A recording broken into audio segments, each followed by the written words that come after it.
शिक्षक साथियों, स्वागत है आप सबका स्टडी विथ राहुल 247 में।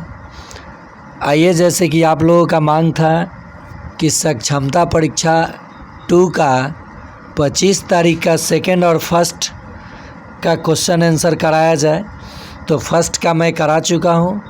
ये मैंने प्रथम पाली का, और ये द्वितीय पाली का है, जिसमें कुछ हिंदी के जगह उर्दू का प्रश्न होगा, क्योंकि उर्दू के कैंडिडेट के द्वारा भेजा गया है। तो उर्दू वाले सेक्शन हिंदी वाले को छोड़कर बाकी सब ये वही प्रश्न होगा। तो देखिए, और वीडियो पसंद आए तो लाइक कीजिए, साथ ही साथ अपने दोस्तों को शेयर कर दीजिए। सक्षमता 3 के लिए भी ये महत्वपूर्ण है। पहला प्रश्न है इंग्लिश का, choose the word which best expresses the meaning of corpulent. Corpulent का मतलब होता है विशालकाय, और यहाँ ओबेज का भी मतलब होता है विशालकाय, यानी वेटली मैन।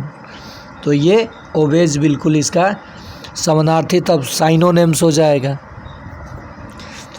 चलिए आगे देखते हैं प्रश्न को। अगला प्रश्न है, choose the future indefinite tense from the given sentence.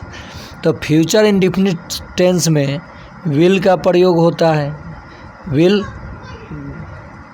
का प्रयोग होता है, और विल सिर्फ एक ही ऑप्शन में है, तो यही आंसर आपका बिल्कुल सही हो जाएगा। The parcel will be delivered. The parcel has been delivered, तो उसका हो जाएगा फ्यूचर टेंस में, फ्यूचर इंडेफिनिट में। इसका स्ट्रक्चर में विल होना चाहिए, और विल सिर्फ एक ही ऑप्शन में है, तो इसे मार के निकल लीजिए। चलिए आगे देखते हैं प्रश्न। समझ में आया मेरा बात? कहाँ तुक्का लगाना है, कैसे ट्रिक लगाना है, ये आपको ध्यान देना है। प्रश्न है, select the option appropriate, select the most appropriate option to be change the sentence from direct speech to indirect speech. I went to Delhi last week. Vinay said, Vinay ने कहा, विनय said that he had gone previous week to Delhi. तो क्या हो जाएगा? had gone previous week। चलिए next प्रश्न देखते हैं। select the most appropriate option to change the sentence direct speech to indirect speech. Samir said, I will come back in 15 minutes. Samir told that he would come back 15 minutes. ये हो जाएगा 2 number answer. Next, fill in the blanks with the correct option. Each boy and girl is good. देखिए यहाँ each boy, अब आपको लगेगा boy and girl रहता है, ये ईच नहीं रहता तो आर लगता, लेकिन यहाँ देखिए each boy and each girl, तो एक लड़की की बात किया, इज गुड। प्रत्येक लड़का और प्रत्येक लड़की, यानी प्रत्येक लड़का और प्रत्येक लड़की अच्छे होते हैं, तो इज हो जाएगा यहाँ पे, क्या होगा? Is. Next, fill in the blank with the correct option. A bunch of keys have missing, या were missing, या are missing, या is missing, तो आंसर हो जाएगा is missing। Next, fill in the blank with the correct option. Dancing and singing। देखिए यहाँ पे dancing and singing दोनों की जिक्र हुआ, तो आर का प्रयोग होगा, आर हो जाएगा पहला option. Next, fill in the blank with the correct option. Every one of them has told a lie। ये has होगा, क्या होगा? has होगा, ठीक है। चलिए अगला देखते हैं। उर्दू वाले सेक्शन को छोड़ दीजिए, हिंदी के जगह यहाँ पे उर्दू है, तो ये सेक्शन को आप छोड़िए और आगे बढ़िए। अगला सेक्शन को हम लोग देखेंगे, वो तो प्रश्न सब सेम होगा। चलिए आ गया प्रश्न। प्रश्न है, देखिए मैं यहाँ पे मोटा मोटी आपको आंसर बताते जाऊँगा और एक महामैराथन गणित का ला दूंगा, जिसमें सक्षमता 2 में 23, 24, 25 को जितना गणित पूछा गया है, आसान वाले को छोड़ दूंगा, जितना डिफ़िकल्ट है सबका सॉल्यूशन मैं सिखा दूंगा। तो देखिए इसका परिमाप हो जाएगा, कोई त्रिभुज है जिसकी शीर्ष बिंदुएं दी गई हैं 0, 4 मान लीजिए, इसका 0, 0 और इसका 3, 0,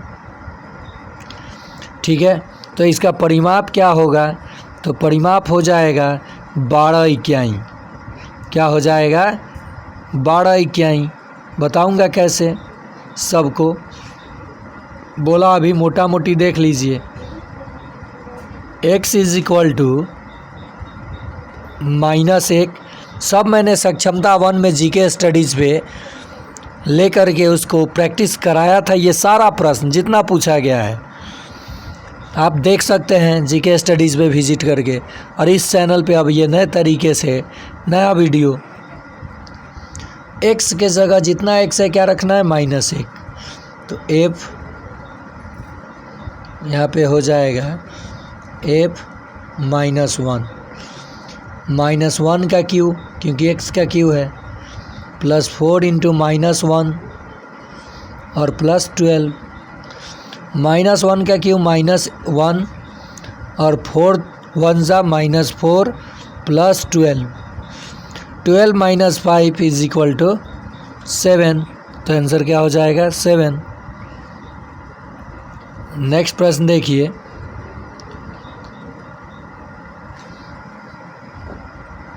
यदि x/2 यहाँ +4 इज इक्वल टू 7/2 होना चाहिए। इंग्लिश में भी देखेंगे प्रश्न, ठीक है। तो ये 4 जाके उधर घटेगा, x/2 इज इक्वल टू 7/2 - 4/1। तो ये हो जाएगा 2 1 जा 2, तो 7 1 जा 7, 1 2 जा 2, तो ये 8 हो जाएगा। x/2 इज इक्वल टू हो जाएगा -1/2, 2 से 2 कैंसिल हो गया, ये ऊपर आएगा तो कैंसिल है ना होगा, ये चला जाएगा इधर तो कैंसिल हो गया ये, x इज इक्वल टू -1। चलिए नेक्स्ट प्रश्न देखिए, 3 क्रमागत सम संख्याओं का योग 78 है, तो सबसे बड़ी संख्या क्या होगी। मान लीजिए पहली सम संख्या x माना, तो दूसरी सम संख्या 2 और 2 4 हो जाएगा, ये 2 तो ये 2 और 2 4, ये x +4। तो ये 3 क्रमागत सम संख्या हो गए जिसका योग तीनों का 78 है। तो ये 3x + 6 बराबर 78, 3 कॉमन लिया मैंने, तो x + 2 इज इक्वल टू 78। ये कट गया, 3 एकम 3, 3 दूनी 6 और 3 छक 18। x + 2 इज इक्वल टू 26, तो x is equal to 26 - 2 is equal to 24।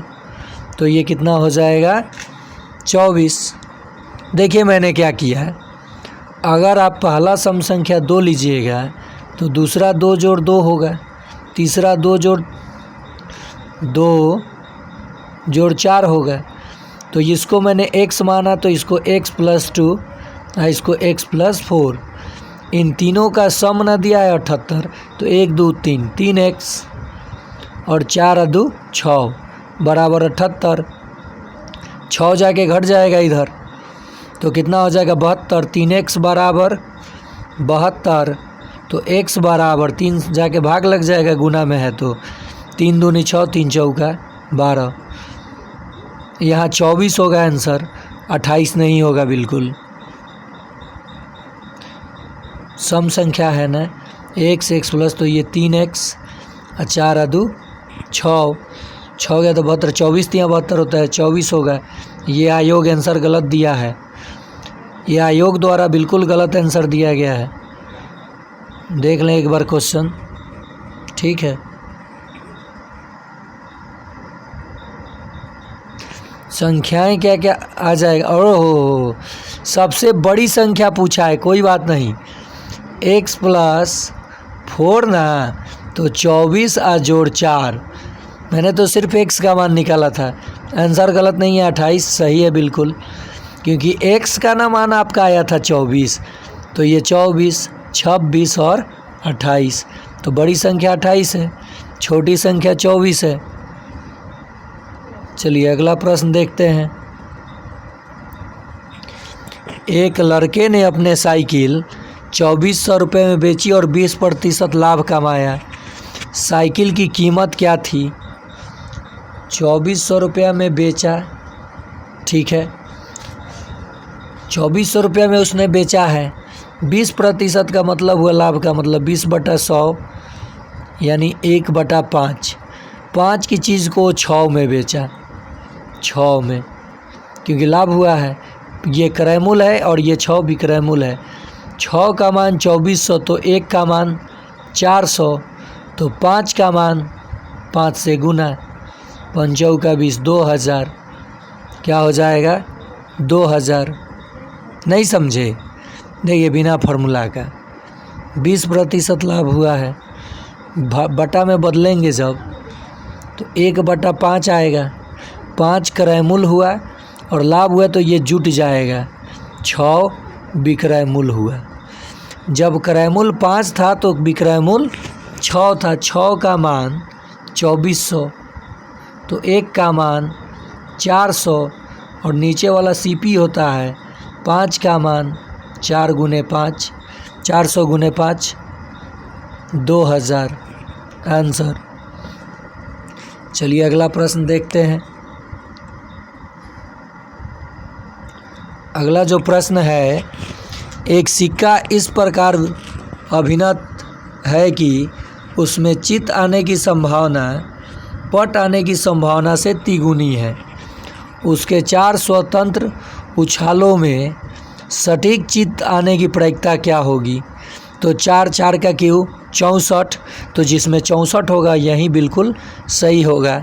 ये सारा ट्रिक मैं महामैराथन में आपको सिखा दूंगा, नहीं तो इस वीडियो में आपको समय लग जाएगा ज़्यादा। ओके, तो आप केवल प्रश्न देख लीजिए और समझ लीजिए। मैं महामैराथन लाऊंगा, चैनल को सब्सक्राइब कर लीजिए, बेल आइकन दबाइए, आपको सब प्रश्न मिल जाएगा प्रत्येक टाइप का। और सक्षमता 3 में आप अपना स्कोर 130+ टारगेट जो मैं लेके चलूँगा आपको करना है पढ़ के। साथ ही साथ मैं बता दूं, सीटेट दिसंबर 2024 के लिए मैथ और EVS का क्लास स्टार्ट हो चुका है, यानी 30 और 30 60 में 50+ अंक लाने की गारंटी। प्लेलिस्ट बना चुका हूँ, उस पर वीडियो डाल देता हूँ, आप देख लीजिए। BPSC TRE 4 के लिए भी आप जुड़ जाएं इस चैनल के साथ, और SSC GD रेलवे के लिए भी, और रीजनिंग और गणित बेसिक से सीखना हो तब भी आप इस चैनल को शेयर करें, सब्सक्राइब करें। चलिए देखते हैं प्रश्न। निम्नलिखित में से कौन सी एक प्रसिद्ध राजनीतिक ग्रंथ अमुक्त माल्यद की भाषा है? तो ये तेलुगु। अगला प्रश्न ये थोड़ा फास्ट करूँगा। निम्नलिखित में से कौन सा राज्य बांग्लादेश के साथ अपना सीमा नहीं बनाता? तो ये नागालैंड हो जाएगा। मैप से प्रश्न था। नेक्स्ट है, पदार्थ के किसी भी रूप का कोई निश्चित आकार नहीं होता, बल्कि उसका आयतन निश्चित होता है। पदार्थ के इस रूप का एक उदाहरण है तो मिट्टी का तेल। द्रव अवस्था में जब पदार्थ होता है तो आयतन निश्चित होता है। आयतन क्या होता है? निश्चित होता है। तो द्रव पदार्थ सिर्फ मिट्टी का तेल है। अगला प्रश्न, निम्नलिखित में से कौन सा संभवतः एक समान वृत्तीय गति का मामला नहीं है? तो वृत्ताकार ट्रैक पर रेसिंग कार की गति जो है ये आपका वृत्तीय गति का मामला नहीं है। अगला प्रश्न, एक व्यक्ति अपने आँखों के पास की वस्तुओं को साफ देख सकता है, लेकिन दूर की वस्तु को साफ नहीं देख सकता। आँख के लेंस की अत्यधिक वक्रता। तो इसका जवाब हो जाएगा 1, बिल्कुल सही है, और आँख की पुतली का लंबा होना। तो ये 1 और 4, आंसर क्या हो जाएगा? 1 और 4। चलिए अगला ऑप्शन यानी प्रश्न, निम्नलिखित में से कौन से भू आकृति वायु अपवर्तन द्वारा निर्मित है? कौन सी? तो ज़्यूगेन। अगला प्रश्न है, CDP से प्रश्न आ गया। प्रश्न है, नए वित्तीय वर्ष, नहीं ये तो करंट अफेयर्स लग रहा है। नए वित्तीय वर्ष की शुरुआत में भारत सरकार की अस्थायी और चालू ज़रूरतों को पूरा करने के लिए कार्यपालिका को अग्रिम अनुदान दिया जाता है, जब तक कि इन मांगों को विधानमंडल द्वारा मतदान से पारित नहीं किया जाता है। इसे क्या कहा जाता है? तो ये लेखा अनुदान कहलाता है। प्रश्न है, किस केंद्रीय मंत्रालय ने संस्कृति गलियारा G20 डिजिटल संग्रहालय की संकल्पना की है? तो संस्कृति मंत्रालय, संस्कृति मंत्रालय। अगला प्रश्न है, बच्चों के समाजीकरण के संबंध में निम्न में से कौन सा कथन सही है? तो विद्यालय समाजीकरण का एक द्वितीय रूप है, जबकि परिवार प्राथमिक रूप है। यही आंसर सही होगा। अगला प्रश्न, जीन पियाजे अपने संज्ञानात्मक विकास के सिद्धांत में संज्ञानात्मक संरचनाओं को डैश के रूप में वर्णित करते हैं? तो एस्कीमा के रूप में वर्णित करते हैं। प्रश्न है, अधिगम की अभिप्रेरणा को किस प्रकार कायम रखा जा सकता है? तो प्रवीणता अभिमुखी लक्ष्यों पर जोर देकर। नेक्स्ट है, एक अध्यापक को दिए गए किसी कार्यकलाप में छात्रों की विभिन्न त्रुटियों का विश्लेषण करना चाहिए, क्योंकि इसके आधार पर वह ज़्यादा त्रुटियों करने वाले छात्रों को दूसरे छात्रों से अलग तो अलग होगा नहीं। इसका ऑप्शन का जवाब हो जाएगा करना चाहिए, क्योंकि तो इसके आधार पर ज़्यादा त्रुटि करने वाले छात्रों को दूसरे छात्रों से अलग किया जा सके। नेक्स्ट, अधिगम की सर्वोच्च, एक चीज़ देख लीजिए, ये CDP का सवाल है और यहाँ पे मेरे थिंकिंग से, अब आप देख लीजिएगा, कमेंट कीजिएगा। कह रहा है कि एक अध्यापिका को दिए गए किसी कार्यकलाप में छात्रों को विभिन्न त्रुटियों का विश्लेषण करना चाहिए, क्योंकि देखिए मेरे अकॉर्डिंग आंसर 2 होना चाहिए। त्रुटियों की समझ अध्यापक अधिगम प्रक्रिया के लिए एक अर्थपूर्ण है। अधिगम केवल तो निगेटिव वर्ड है। इसके आधार पर वह दंड की मात्रा ने, नहीं, बिल्कुल नहीं। त्रुटियों को समझ अध्यापन अधिगम प्रक्रिया के लिए नहीं, अर्थपूर्ण, तो ये गलत, यही सही हो जाएगा। चलिए अगला देखते हैं, अधिगम की सर्वोच्च अवस्था कौन सी है? तो संतुलित उत्तेजना, कोई भय नहीं। ये सक्षमता 1 का ही प्रश्न है। बच्चों की शिक्षा के लिए वाइगोत्स्की का सिद्धांत अनुप्रयोग प्रस्तावित करता है सहयोगात्मक अधिगम को। सामाजिकीकरण। फ्रांसीसी क्रांति का प्रसिद्ध नारा क्या था? तो स्वतंत्रता, समानता और भाईचारा। वर्ल्ड हिस्ट्री से भी प्रश्न लिया गया है। नेक्स्ट है, मनुष्य और नागरिकों के अधिकार की घोषणा किससे प्रेरित थी? तो अमेरिकी स्वतंत्रता संग्राम से अगला प्रश्न है, हिटलर किस वर्ष जर्मनी का चांसलर बना? तो ये 1933 में जर्मनी का चांसलर बना था। भारत का संविधान सरकार के डैश स्वरूप का प्रावधान है? तो संसदीय प्रणाली का। किसका? संसदीय प्रणाली का। संविधान की व्याख्या और नागरिकों के मौलिक अधिकारों की रक्षा के लिए कौन सी संस्था जिम्मेदार है? तो उच्चतम न्यायालय जिम्मेदार है। अगला प्रश्न, उड़ीसा के संबलपुर में ब्रह्मा कुमारी द्वारा नए भारत के लिए नए शिक्षा अभियान की शुरुआत किसने की? तो द्रौपदी मुर्मू ने, यानी वर्तमान राष्ट्रपति जी ने की। किसने कहा कांग्रेस की आवाज़ जनता की आवाज़ नहीं है? तो फिरोज शाह मेहता ने यह कहा था।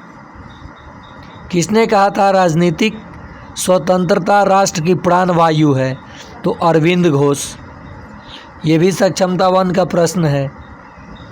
जालियांवाला बाग हत्याकांड, तो ये बहुत लोगों को पता होता है, 13 अप्रैल 1919, रॉलेट एक्ट। मार्शल लॉ को सख्ती से लागू करने के लिए किसने रेजिनाल्ड डायर को बुलाया था? तो माइकल ओडवायर ने।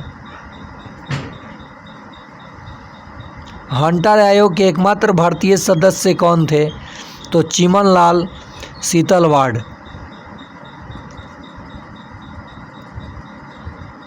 जालियांवाला बाग हत्याकांड के सत्यान्वेषण के लिए कांग्रेस ने किसके नेतृत्व में मिशन भेजा? तो मालवीय जी के नेतृत्व में। असहयोग आंदोलन ने किस तरह के संस्थानों की स्थापना का विकल्प प्रस्तुत किया? तो राष्ट्रीय स्थानों का। प्रश्न है, असहयोग आंदोलन और खिलाफत आंदोलन को मिलाने का सबसे उग्र विरोध किसने किया था? तो जिन्ना ने, मोहम्मद अली जिन्ना ने। झारखंड, छत्तीसगढ़ और मध्य प्रदेश राज्य खनिज और डैश भंडार के लिए समृद्ध है? तो कोयला। अगला प्रश्न है, जो भूमि एक या एक से कम कृषि वर्ष के लिए खेती के बिना छोड़ दी जाती है उसे बंजर यानी वर्तमान परती कहा जाता है। नीली भेड़, एशियाई हाथी और गंगा डॉल्फिन डैश के उदाहरण है? तो ये असुरक्षित का उदाहरण है। निम्नलिखित में से कौन सा जानवर गंभीर रूप से खतरे में था और केंद्र सरकार ने उसकी सुरक्षा के लिए परियोजना की घोषणा की? तो कश्मीर हिरन, एशियाई शेर, एक सींग वाला गेंडा। तो ये सभी के साथ चले जाइए। दिए गए विकल्पों में कौन सा भारत में स्थापित पहला राष्ट्रीय उद्यान है? तो Jim Corbett national park, Dudhwa जो है उत्तर प्रदेश में है। अगला प्रश्न देखते हैं, दुनिया की पानी की कुल मात्रा का 96.96% और डैश और केवल 0.5% के रूप में मौजूद है। तो देखिए, ये जो जल है महासागर में, सागर में है, और ये जो है वो ताज़ा पानी है, जो कि उसमें भी अधिकांश बर्फ़ है।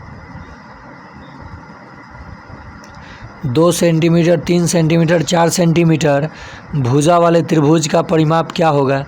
तो सभी भुजा को जोड़ दीजिए, 4 3 7 2 9।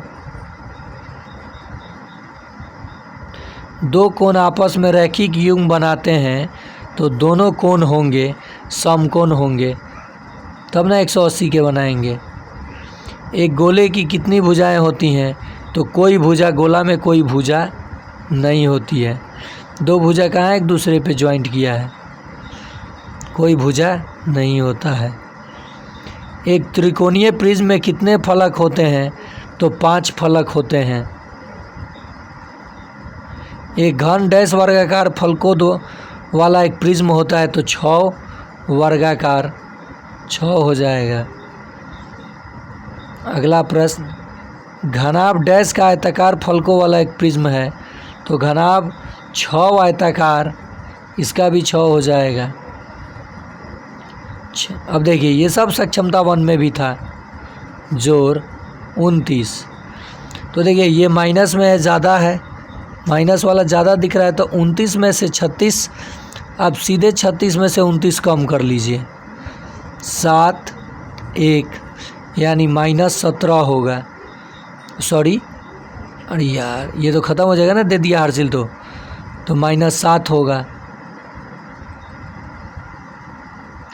अगला प्रश्न,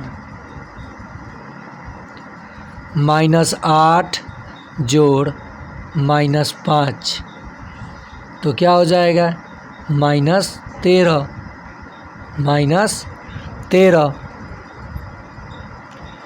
का योग बताना है। सजातीय पद को एक साथ,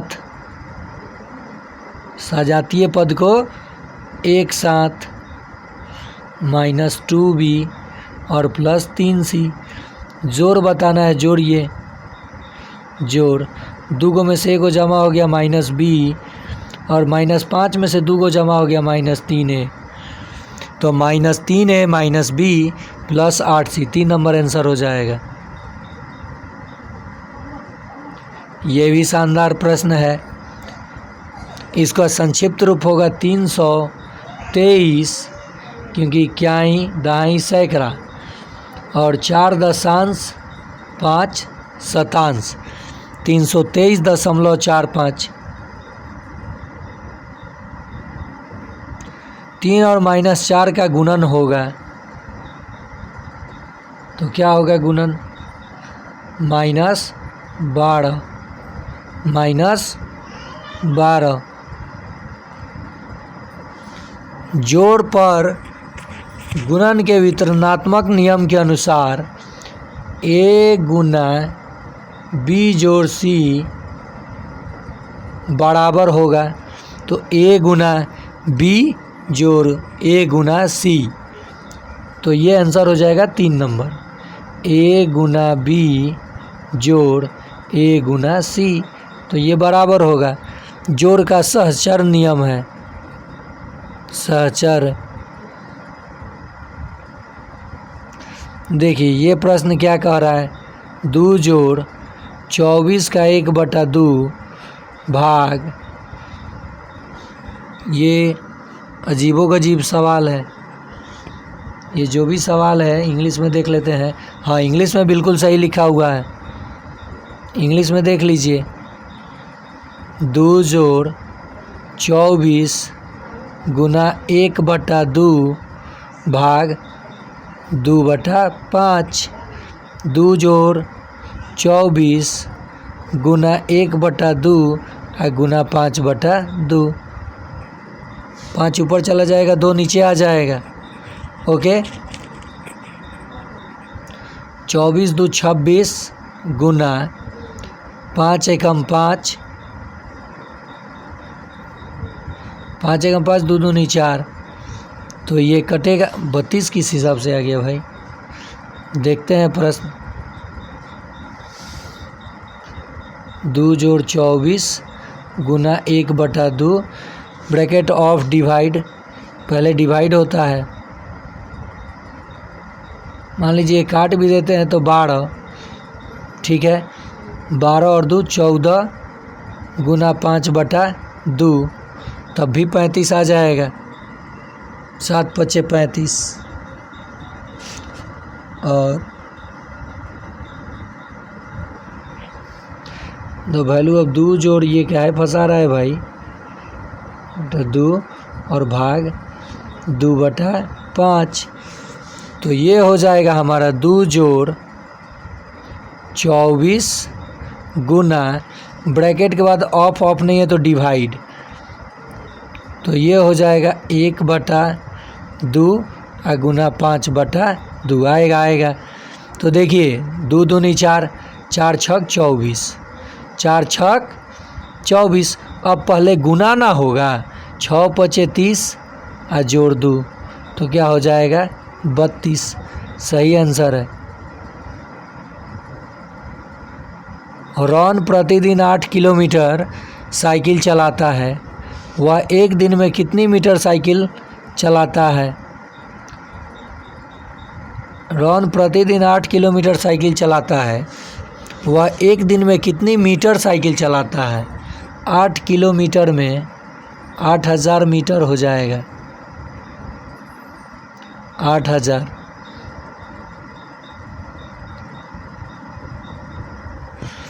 जैस्मिन ने 7 किलो 302 ग्राम चावल खरीदा, मेलिसा ने 3 किलो 598 ग्राम खरीदा। जैस्मिन और मेलिसा ने कुल कहे कितनी मात्रा में चावल खरीदा है? तो जोड़ लीजिए 3 किलो 598 ग्राम, 3 8 1 9। ओके, देखिए, और ये हो जाएगा 7 3 10, 10 किलो 900 ग्राम, 10 किलो 990 आ रहा था, 9 1 10 ही ना आ रहा था।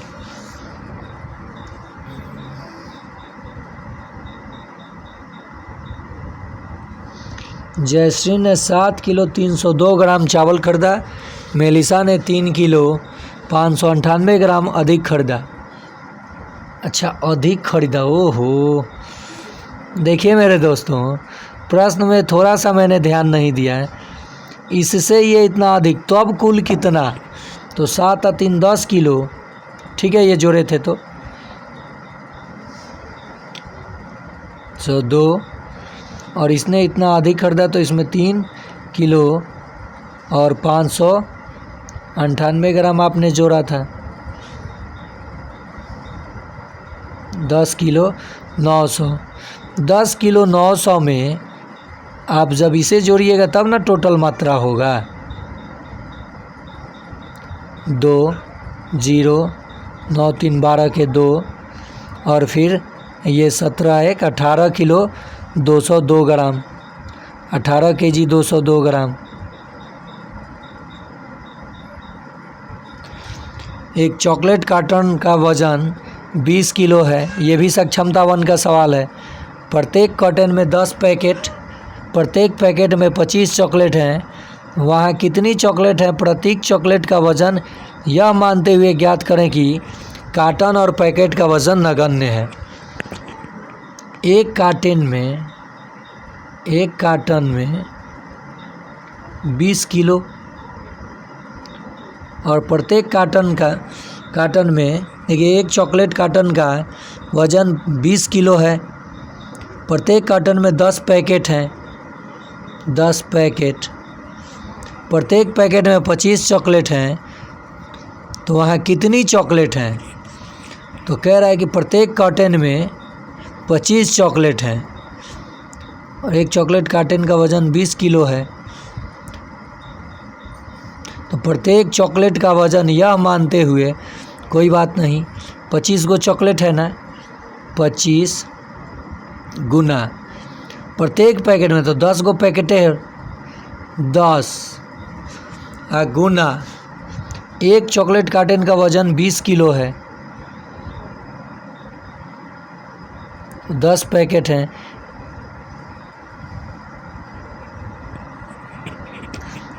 25,080 ग्राम।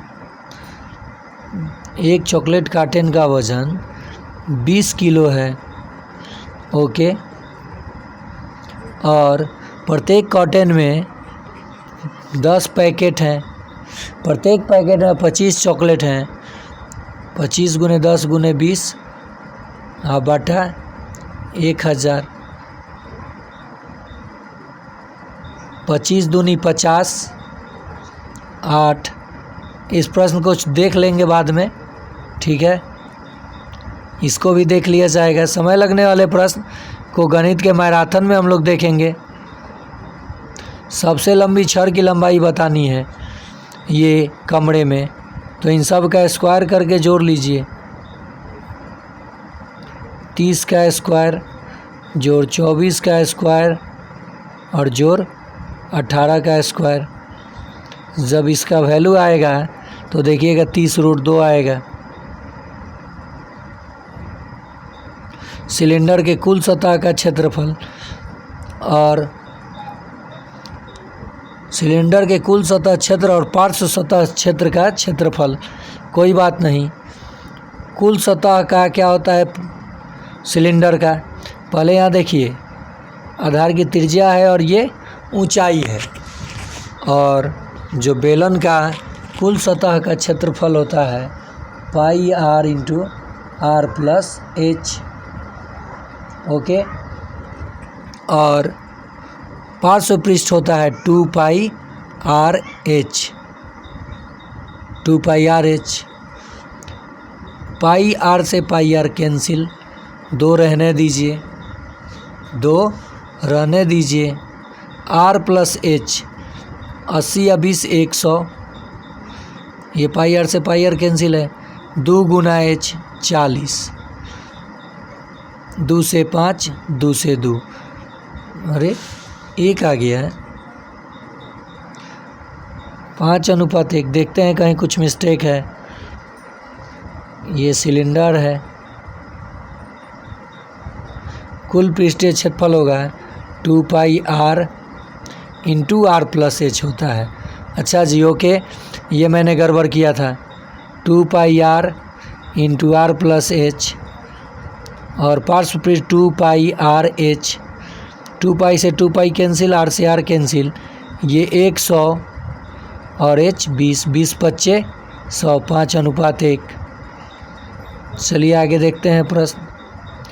यदि हम n संख्याएं जोड़ते हैं तो हमें डैश मिलता है। यदि हम n यहाँ लिखेगा प्राकृत संख्या, तब आप लोग कहेंगे n इंटू n प्लस 1/2। कहेगा विषम संख्या तो हो जाएगा n स्क्वायर। तो यहाँ इंग्लिश देख लिया जाए, देखिए ऑड ही बोला है। Add first n, if we add first n number we get. तो ये नेचुरल का है तब सही, और नहीं तो प्रश्न को ही गलत काटा जा सकता है।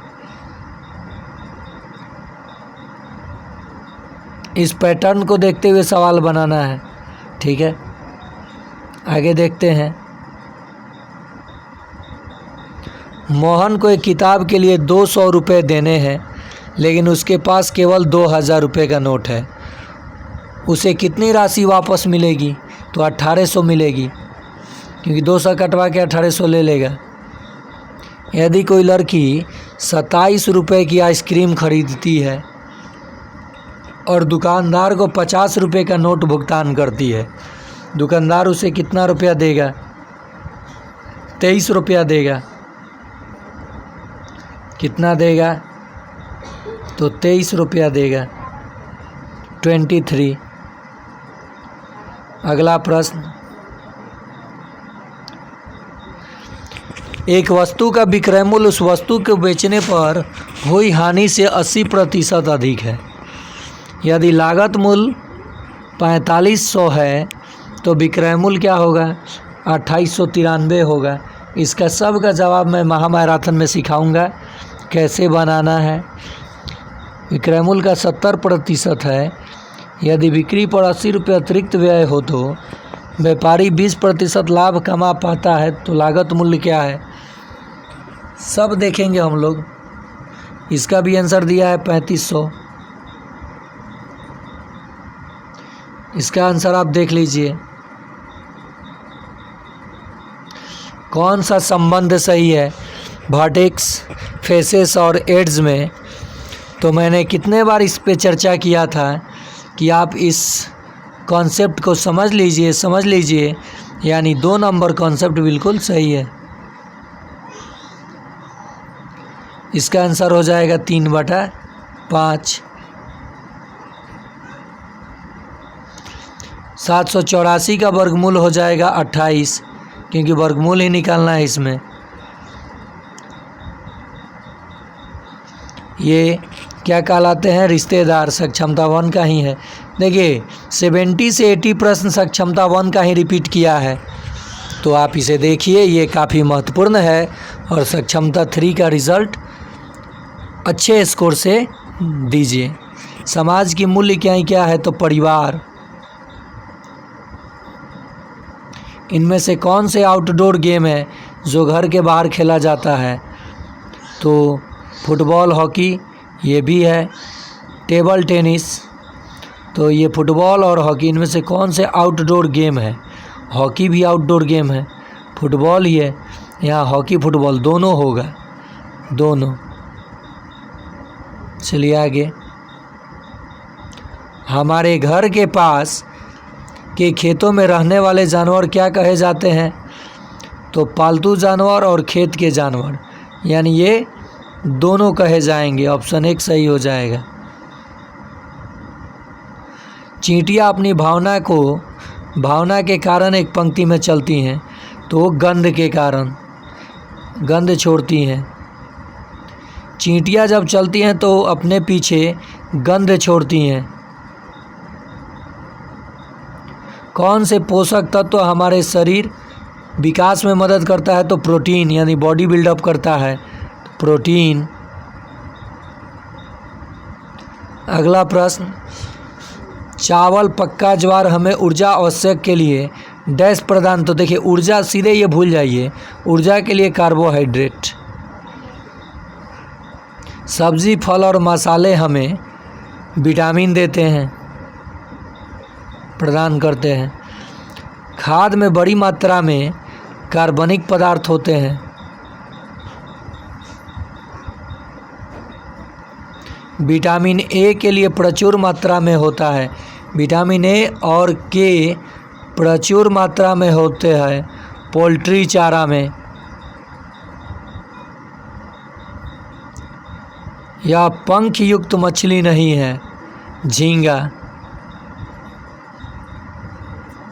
कुतुबशाही सुल्तानों ने किस युग में शासन किया था, तो 1518 से 1687 तक।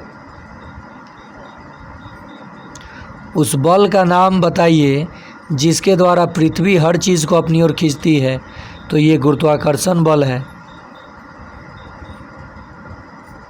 निम्नलिखित में कौन सा गुजरात का बंदरगाह सही शहर नहीं है, तो जामनगर। इंटीग्रल कोच फैक्ट्री है, तो ये पेरुम्बर, चेन्नई। ये देख लीजिएगा आप लोग जवाब। मंगल ग्रह पर निम्नलिखित में से कौन सा मिशन विफलता में समाप्त हुआ, तो मंगल क्लाइमेट ऑर्बिटर और ध्रुवीय लैंडर। छत के पाइप के माध्यम से वर्षा जल भंडारण टैंक में एकत्रित करना डैश कहलाता है, छत पर वर्षा जल संचयन। निम्नलिखित में से कौन सा जल जनित रोग है, तो इनमें से सभी हो जाएगा।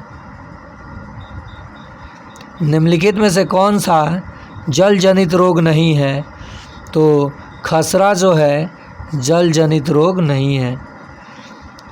जल निवासी के जल निकासी के जल का उपयोग सिंचाई के लिए भी किया जाता है। यह है एक गैर पारंपरिक स्रोत। मिट्टी के पानी के माध्यम से ऊपरी मिट्टी से उपमृदा तक खनिजों के स्थानांतरण को लीचिंग कहा जाता है। आश्रम क्या है, तो रहने का स्थान।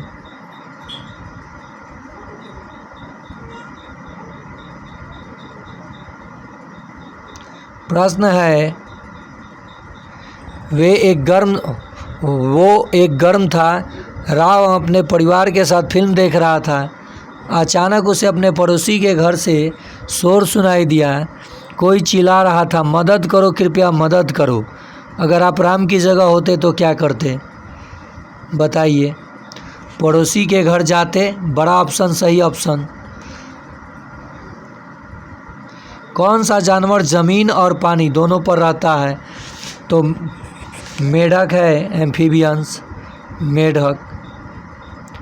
देख लीजिएगा इस प्रश्न को। आगे देखते हैं, इस प्रश्न को भी देख लीजिएगा।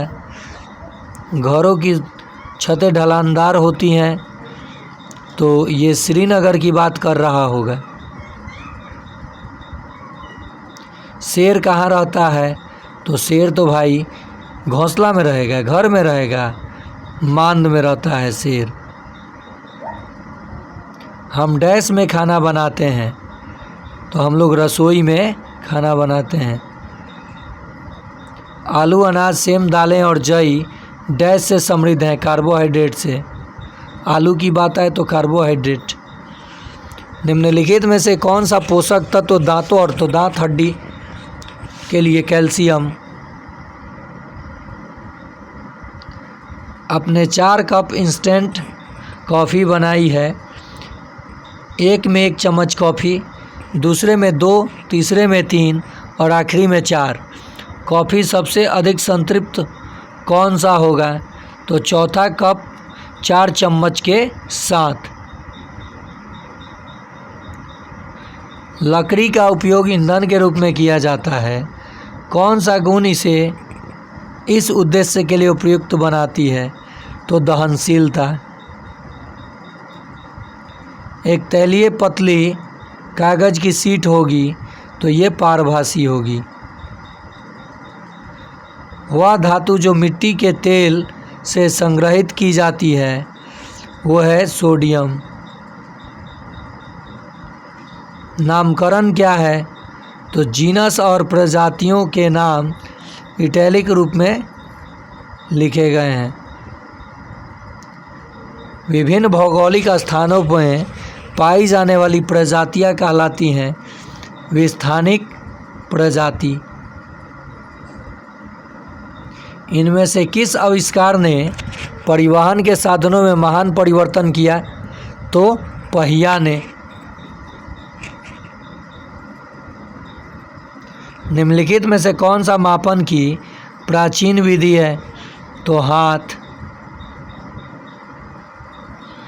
किसी व्यक्ति द्वारा एक कदम में तय की गई लंबाई कहलाती है गति, यानी दूरी। डैश एक सुरक्षा तार है, तो अर्थ वायर जो होता है या ज़मीन से जुड़ा तार सुरक्षा तार है। एक विद्युत सेल में 2 टर्मिनल होते हैं, धन टर्मिनल और ऋण टर्मिनल। कई बार बंद परिपथ में बल्ब जल नहीं पाता। निम्नलिखित में से कौन सा बल्ब न जलने का कारण नहीं हो सकता? बल्ब फ्यूज नहीं हुआ है। अगला, स्वतंत्र रूप से लटकाया गया छड़ चुंबक की स्थिति होती है उत्तर दक्षिण दिशा में।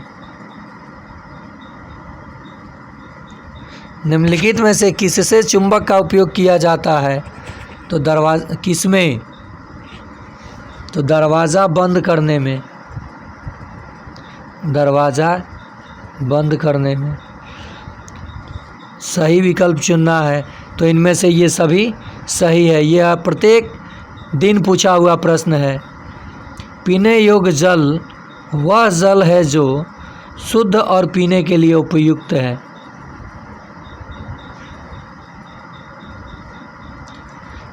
वे संसाधन जो शीघ्र नवीकृत या पुनः पूर्ति हो जाते हैं कहलाते हैं, ये नवीकरणीय संसाधन कहलाते हैं।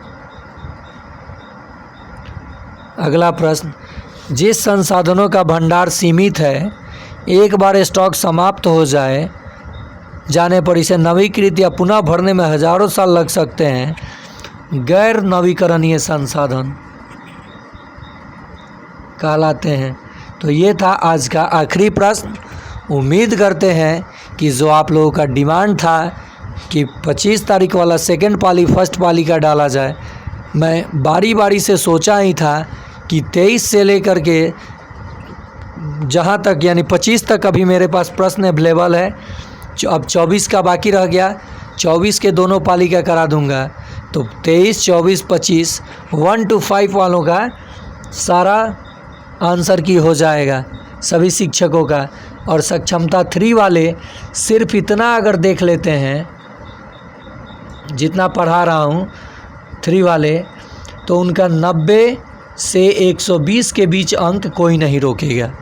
जीके स्टडीज़ पे मैंने मात्र 10 से 15 दिन पढ़ाया और उसी 10 से 15 दिन पढ़ने के बावजूद हमारे शिक्षकगण 90 प्लस स्कोर कर गए।